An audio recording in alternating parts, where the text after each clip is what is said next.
Hello and welcome to my channel, A Phenomenal English with Suman. You can see it has changed to A Phenomenal English with Suman. So I've brought you different lessons on vocabulary, on English, tenses, on different uses of English in daily life and a hell lot of things. But today I've got a special lesson keeping them in mind who can write English but can't speak English that well. So this is a special lesson that I have brought you keeping them in mind who have got skills in writing but not that much in speaking. So watch the lesson till the end and give it a thumbs up.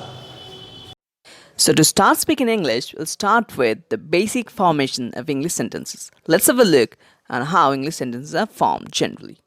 Well, you can see at the visual that in order to make basic sentences in English, we at first place the doer or subject we know as in grammar, and this doer subject is actually the person or the object who is doing the work, who is doing the action, right? And then we place the action word, as you can see, action word, or that we generally know as verb in grammar, and then we place the object or the things that is done. You can see the example, I perform dance. So here I is your subject or the doer because I is doing the work, and the action word is perform, right? The action word, the verb is perform, and what is performed? That is dance. That is the object or the things done. So that's how you place. Normally, maybe in your native language, you place the a verb after the object, right? But in English, we place the verb just after the subject or the doer, and then we place object. I perform dance, not I dance perform. Similarly, he teaches maths. So he is again the subject or the doer, teaches, the action word or verb, and maths, the object or the thing done, right?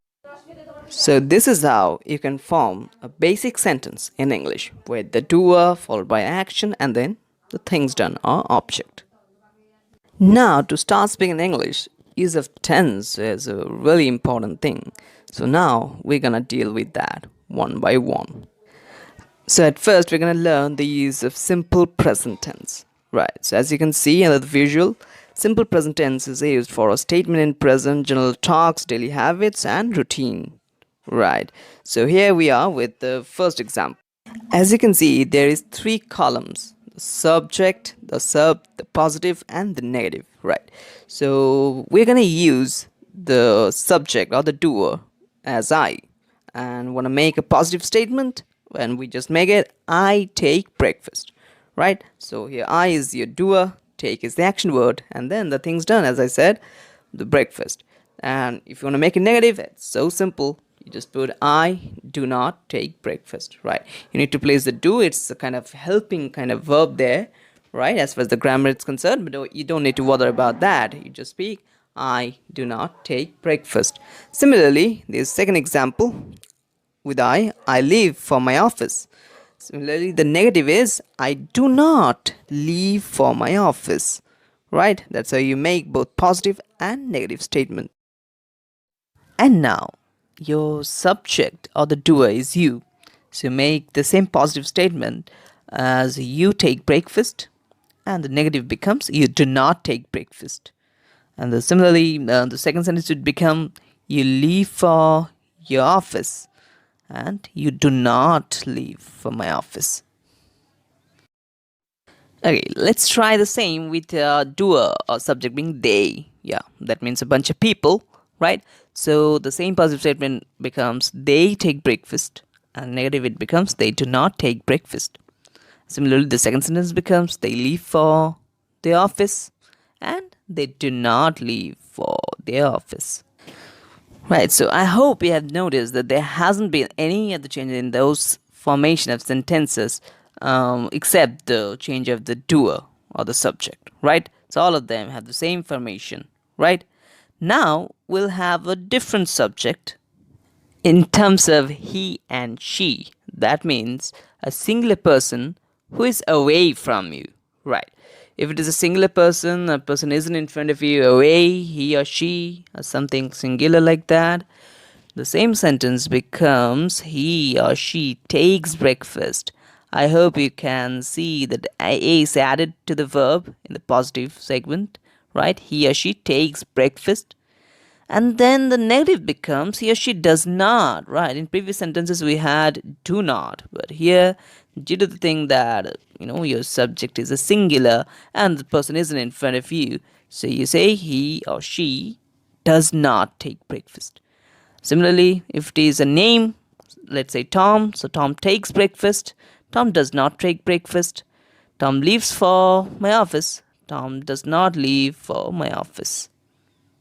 Yeah, you need to be very cautious that whenever your subject is a singular one and it is away from you, you add an s or es to the verb, right? And in negative, it starts with does not, right?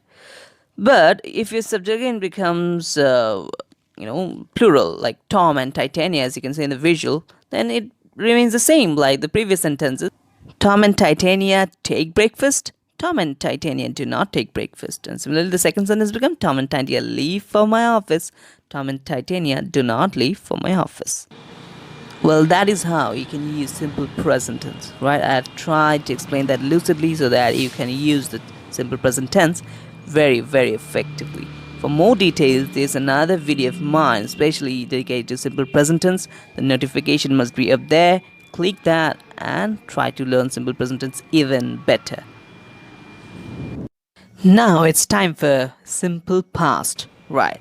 As you can see in the visual, the simple past is used for statement in past that happened before, general incidents, story narration, and previous habits and activities.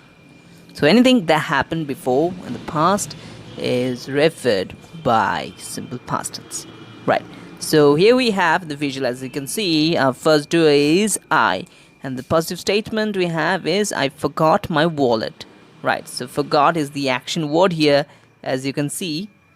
Negative statement is I did not forget my wallet.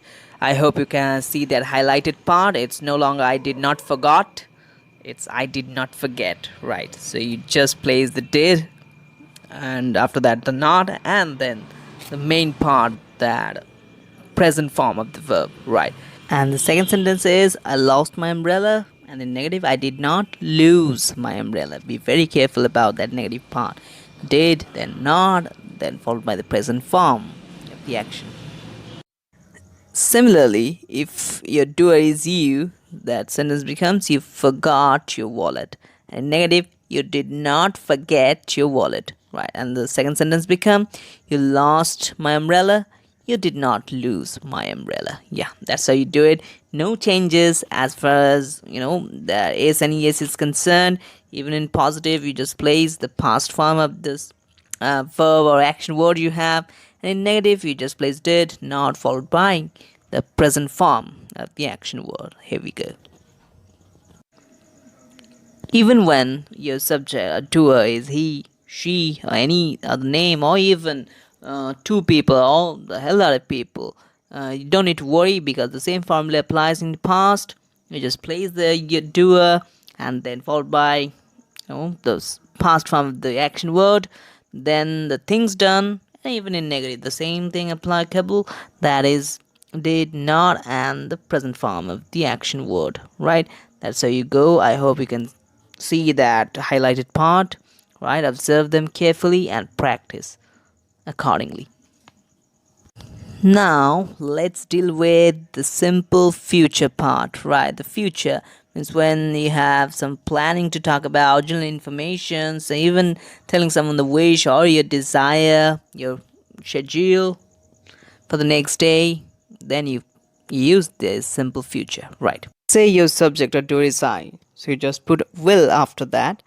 Yes, there's another form called shall, but while talking we avoid that. I advise you to avoid shall while talking.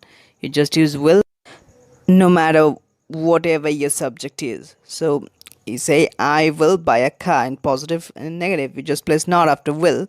It becomes I will not buy a car. And the second sentence becomes I will visit LA, and I will not visit LA in negative, right? Just placing not after will, and in positive just will before the action word in present, right? There's no future form of verb, so you just need to use the present form carefully with will. That's it. That's how you make simple future. And just like the past, even in future, whenever your subject is he, she, any other name, they, or a lot of people, you don't need to worry because the same formula applies with will, with the doer followed by will, then followed by the action word. So same thing. He will buy a car. Tom will buy a car. They will buy a car. Negative, same fashion. He will not buy a car. Tom will not buy a car. Next sentence, similarly, he will visit LA, he will not visit LA, and all the same, right? So, thank you for watching. My channel is a phenomenal English with Shimon. If you like the video, hit the thumbs up button if you like it, and share the video with your near ones so that they can also learn like you people. Since it is a practice lesson, I want you guys to practice in a similar fashion as I showed you. And please let me know if you have any of the problems while practicing. Right? Do write in the comment box. Thank you.